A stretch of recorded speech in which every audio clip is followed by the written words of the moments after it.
Hello বন্ধুরা, আজ আমি তোমাদের শেখাতে চলেছি কিভাবে এমএস ওয়ার্ডে কোন স্টুডেন্টের কত নাম্বার পেয়েছে যে টোটাল নাম্বারটা তোমরা কিভাবে বের করবে। এটা নর্মালি এক্সেলে খুবই সহজ, কিন্তু এমএস ওয়ার্ডে খুবই কঠিন। তো আজকে আমি তোমাদের দেখাবো কিভাবে তোমরা টোটাল বের করতে পারবে যে কোনো নাম্বারকে, বা যে কোনো স্টুডেন্টের টোটাল নাম্বার কিভাবে তোমরা বের করতে পারবে। এখানে আমি একটা ছক তৈরি করে রেখেছি, তোমরা যদি ভালো করে দেখো এখানে আমি স্টুডেন্টের নাম লিখে রেখেছি, আর এখানে কোন সাবজেক্টে কত নাম্বার পেয়েছে সেটা আমি লিখে রেখেছি। আর এখানে টোটাল আছে, টোটালটা আমাদের বের করতে হবে। তার জন্য আমাদের কি করতে হবে, এখানে দেখো উপরে যদি দেখো এখানে লাস্ট অপশান যেটা আছে লেআউট বলে, এই অপশানে তোমরা ক্লিক করবে। ক্লিক করার পর ফর্মুলা একটা অপশান পাবে, এখানে ক্লিক করে দেবে।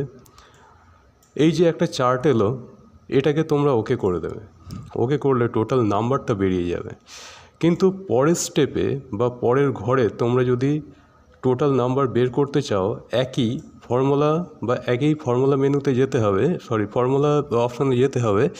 এবারে এখানে দেখো ফর্মুলায় লেখা আছে ইকুয়াল টু সাম, ব্র্যাকেটের মধ্যে অ্যাবভ লেখা আছে। আমরা যদি অ্যাবভ করে দিই, উপরের যে টোটালটা উত্তরটা বেরিয়েছে সেটাই এখানে চলে আসবে, তাহলে উত্তরটা ভুল হয়ে যাবে। আমরা কি করব, ফর্মুলা অপশানে ক্লিক করব। ক্লিক করার পর এখানে লিখব লেফট, লেখার পর ব্র্যাকেট দিয়ে দেব, দেওয়ার পর ওকে করে দেব। ওকে করলে দেখো সঠিক যে টোটাল নাম্বারটা আমরা পেয়ে যাব। এইভাবে থার্ড যে সাবজেক্টগুলো আছে সেই সাবজেক্টের নাম্বার, টোটাল নাম্বার আমরা বের করব। ফর্মুলা মেনুতে যাব, ফর্মুলা অপশানে যাব। এখানে যে ইকুয়াল টু সাম ব্র্যাকেটের মধ্যে অ্যাবভ লেখা আছে সেটাকে আমরা লেফট করে দেব, লেফট করে ওকে করে দেব। তারপরে লাস্ট যেটা আছে জয়া ঘোষ, এরও টোটাল বের করব।